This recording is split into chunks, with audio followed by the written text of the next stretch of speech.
Ассаламағалейкум. 2026-ға бір тілек болсын. Ауырып еміздеген жанның бәрі құлан таза айығып кетсе деймін. Пәтерден пәтер көшіп жүргендерге бір Алла бір үй нәсіп етсе деймін. Салып жолы болмай жүргендердің күрмеуін 26-та шешсе деймін. Ерінбей адал еңбек еткендердің табысы еселеніп өссе деймін. 2026-та жұбын тапсын, бойдақтар жүріп қалған көпке дейін, сәбилі болмағандар сәби сүйіп, көрсінші көп баланың өскенейін.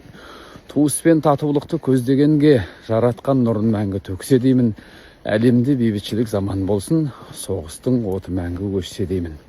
Сапарда жүргендердің жолы болып, үйіне аман есен жетсе деймін. Көліксіз жаяу жүрген көлік мінсін, қалдырмай оның да бір ескерейін. 2026-та әрбір үйге берекемен мол байлық енсе деймін. Әр бала атанаға қызмет қып, атана ақ батасын берсе деймін. Атаже балдай тәтті немере мен қызығын шөберенің көрсе деймін. Қол жайып пендесінің сұрағанын бір Алла қабыл қылып берсе деймін. 2026 бәрімізге жақсылық жылы болып келсе деймін ағайын.